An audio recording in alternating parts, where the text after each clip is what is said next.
Hey y'all! In this video, we're going to finish up the assembly of my Avid 4848 Pro Series CNC router. I'm not going to waste a lot of time here with long introductions. Let's go ahead and get right into the final assembly. Picking up where we left off in the first video of the assembly series, it was time to start putting the roll-in T-nuts into the gantry beam itself. Then put on the end cap. Now, the way this is oriented, it will need to be flipped around so that the end cap is on the left side of the machine.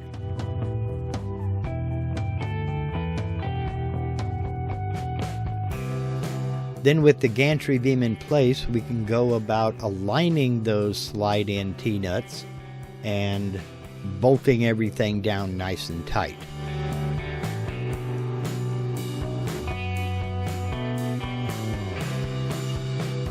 Aligning those roll-in T-nuts can sometimes be a little bit fiddly, especially in areas where you don't have a direct line of sight into the hole so that you can get the bolt into the T-nut. Now you'll notice on this underside here, I'm spending quite a bit of time and crawling around underneath the machine in an attempt to get these lined up so I can get the bolt started.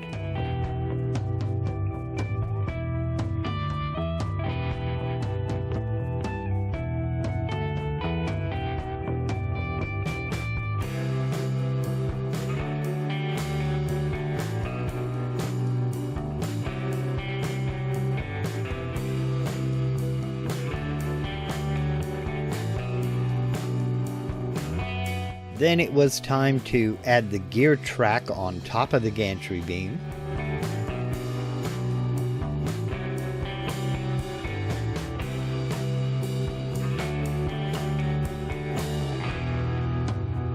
And the linear rails on the front of the gantry beam. The same alignment jigs that were used for the Y-axis are used up here at the top of the gantry.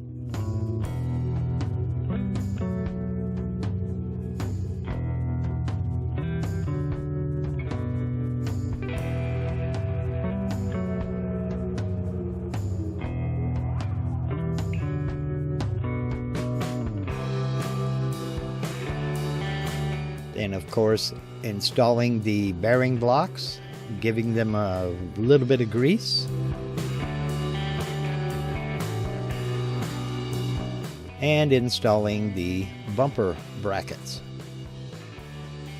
Now, this is on the back of the gantry, and this is a sensor flag for the X-axis.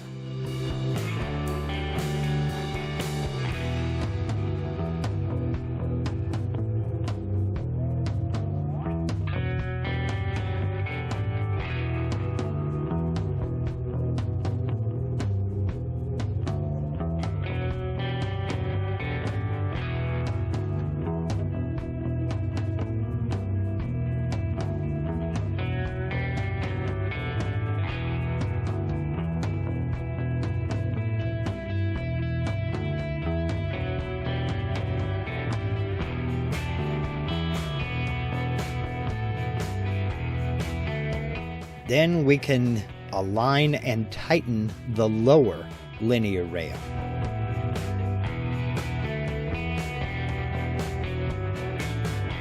Assembling the motor bracket onto the front of the X-axis plate using a couple of clamps really helped with installation.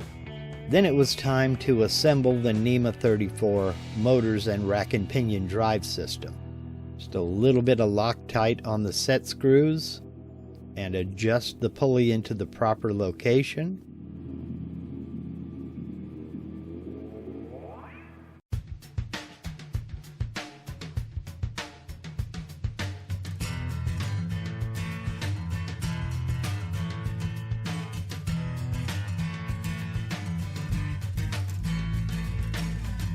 And this is the main drive pinion. It came with a small nylon nut so that the hardware and bearings wouldn't get lost in transport. And here I am tensioning the drive belt by the aid of a little cam bolt on the back.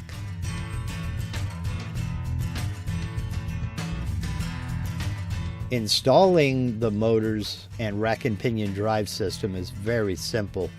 It's that one hanger bolt you see there, then adjusting that eccentric collar, and here is the tensioning system.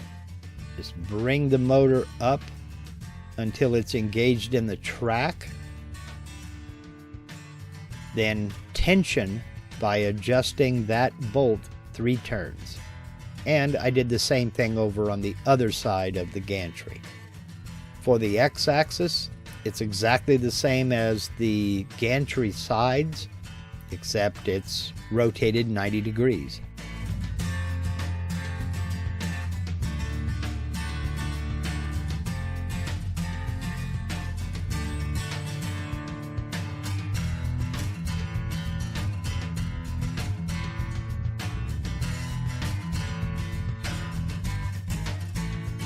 Then it was time to install the Z-axis. The whole purpose of taking this front cover off and then the 2 dust covers on the sides off of the Z-axis is to be able to access the mounting holes. There are 8 bolts that hold this Z-axis on that X-axis plate.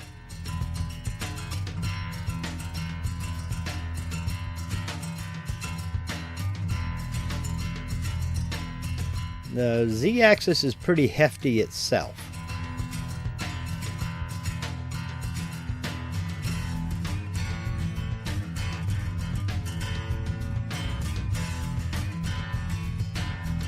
Then we can reinstall the dust cover using the screws I had already removed and some additional screws that came in a separate bag.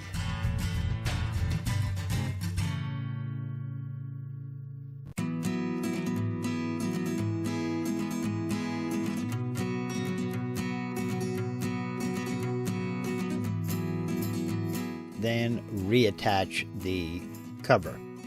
This is what the spindle will mount to.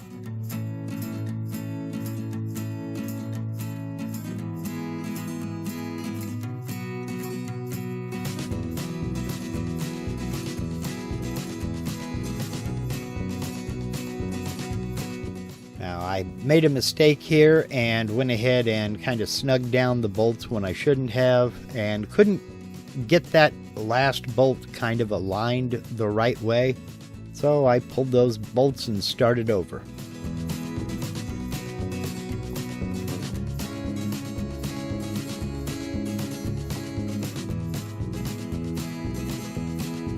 The 4-horse spindle mounts onto the tramming mount like so, and this is the mount that will actually go on the Z-axis. Just slip the tramming mount into place, adjust it into position, tighten it all down, then install the spindle.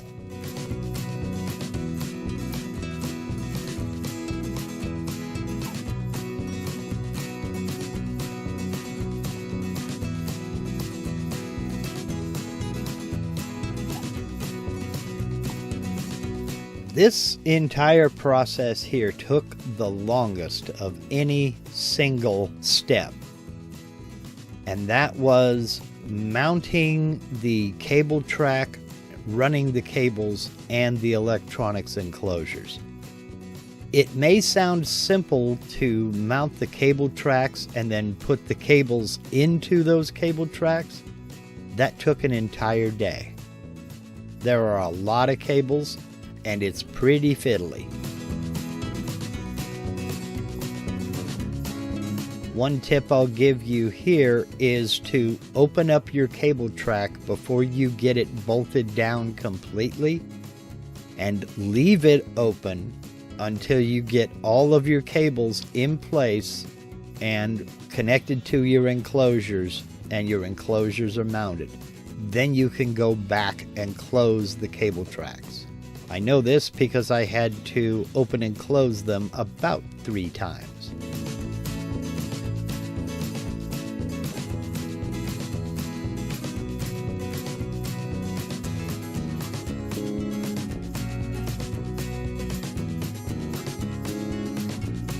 The cable track itself has one end that is free-floating and the other end is captive, meaning it will not twist or turn. When you get it mounted in the proper orientation, depending upon which cable track you get, the side of the cable track that opens may be directed towards the inside of the machine, making it hard to get open. That's why I say open your cable track before you get it mounted. The only exception being the Z-axis. That is easy to access on both sides.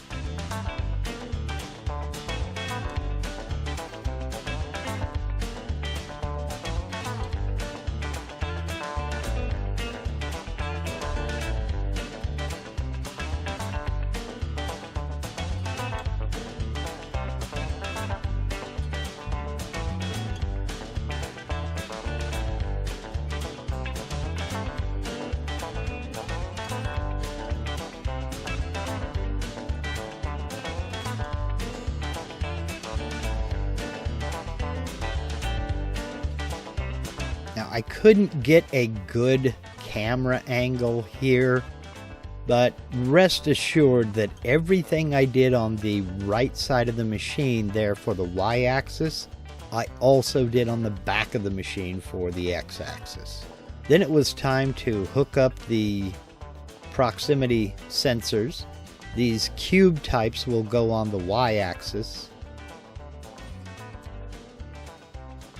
You have the Y2 minus goes on the front of the gantry riser plate, and the Y2 plus goes on the rear of the gantry riser plate.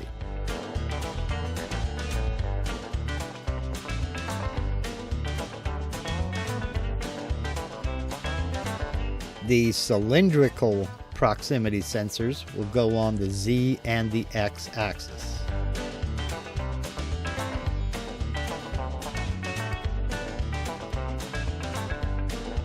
The X and the Z both have a right angle plug on their cables. Now, those of you who have Avid CNCs will notice that I made a mistake here, and that is I ran the Z-axis sensor cable up into the cable track on the Z-axis. This was a mistake that I later went back and corrected. As I say, leave these cable tracks open until you have all these cables run and connected. And that's to prevent you from having to go back and open them up again when you add more cables or discover you've routed a cable someplace it shouldn't have been routed.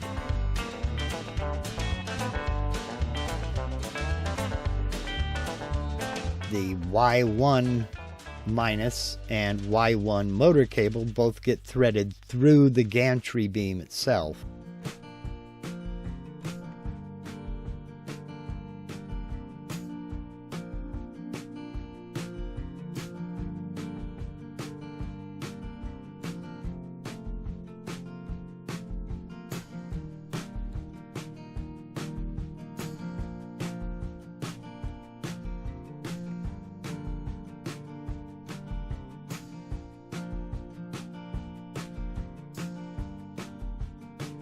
And once all the cables were finally installed and mounted the right way, it was time to move on to the electronics enclosures. Now, you remove 3 plugs from the back of the enclosure and attach the mounting brackets, as you see here.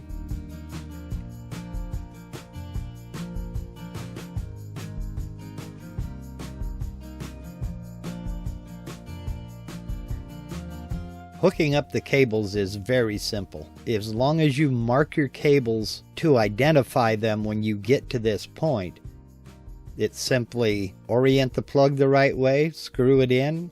I kind of snugged it up with a wrench to make sure I had good connections, and follow the labeling on the enclosure itself.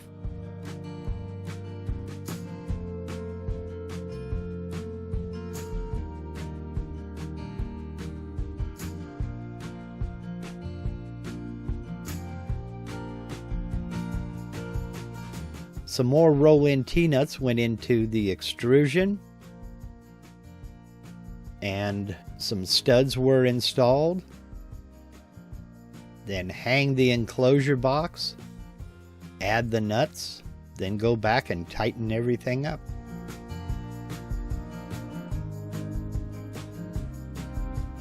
Then it was time to move on to the VFD control box. There were only 2 cables to plug into this, and a very bad camera angle of hanging the VFD box.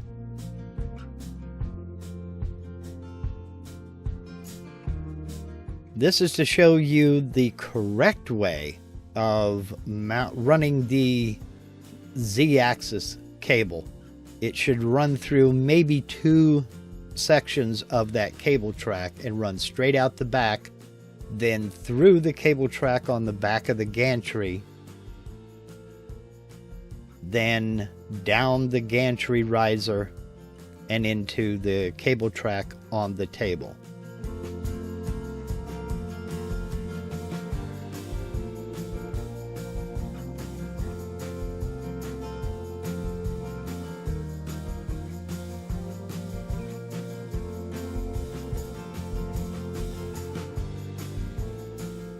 And here it is, finished, ready and raring to go. Well, almost. There are a few small details that I do need to wrap up. I still have a little bit of cable management to do. I've got parts and supplies coming for that.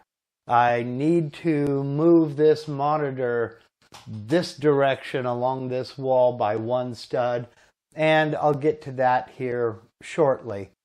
The next steps are to design and build my spoil board. I already have the materials that I'm going to use for the spoil board, and just to let you know, the first spoil board I make is going to be kind of a temporary thing. The spoil board is going to be an evolutionary thing. I'm going to be adding some accessories to this, one of which being some vertical work holding. Now you can already see an extra cross member down below. I have the extrusion installed for vertical work holding, but we're going to do more on that a little bit later on.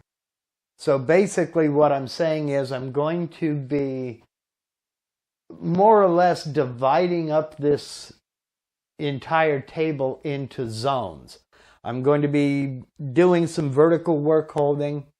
I'm going to be doing a lot of horizontal work holding.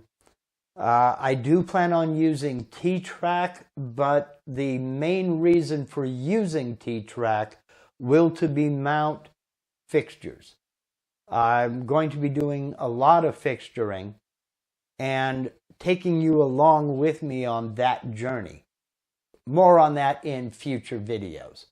As far as tips and tricks to offer you on this stage of the assembly, I can't stress enough that before you bolt that cable track down, both on the Y-axis and on the back of the gantry, open it up.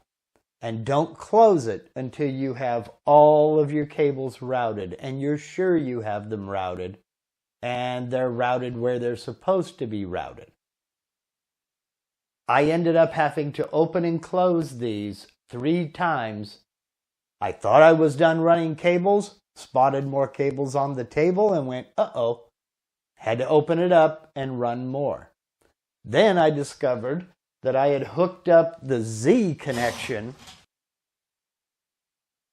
up here for the Z-axis proximity warning trigger. I had run that up through the Z-axis cable track. The only cable that will run through this Z-axis cable track is the spindle motor cable. That's it. Nothing else runs through there. This proximity switch cable will run straight out the back. It is a right angle connector. It'll run straight towards the back and then down through two sections of this cable track, then around through the cable track on the gantry itself. I didn't see that. I ran it through the cable track, then I had to take it out and fish that cable back down through everything, then wind it up and hang it on the bracket on the machine. Just watch what you're doing, pay attention to the directions, like I didn't, and you shouldn't have any problem. Another little tip I'll give you, I discovered the day after I got this table frame and legs assembled. 80/20 and Avid both do a very good job of cleaning up their aluminum extrusion and all of the mounting plates, all of the connectors, and there's not really much for you to do at all. However, much like any new assembly, you're going to find little burrs that flake off when you're driving fasteners into other fasteners for the first time. Little bits of steel will flake off. Little burrs of aluminum flake off onto the ground. As you saw in the video, I spent a little bit of time crawling around on the ground, getting bolts lined up and getting them started into holes and what have you. Do yourself a favor, and once you get the frame assembled, vacuum your floor. Sweep it and vacuum it to get all of those aluminum shavings and any little pieces of steel that may have flecked off of the fasteners or the extrusion. Get that all cleaned up, because you don't want to give yourself aluminum splinters or steel splinters in your hands or in your knees when you're crawling around under the machine trying to get bolts started. I would also say to make sure that you have the power drivers, the 6, 5, and 4 millimeter screwdriver bits for your electric screwdriver when it comes time to assemble the entire thing. There are a lot of fasteners on this machine, and doing them all by hand takes a long time. I mean, there are a whole bunch of fasteners on these linear rails, and doing each and every one by hand with a hex key is a major pain. Yes, I did go back and torque them all by hand, but I turned them a maximum of maybe a quarter of a turn. You're just snugging it up. Do yourself a favor and pick up those screwdriver bits. They are metric, as I say, 4, 5, and 6 millimeter specifically. A whole set wouldn't hurt.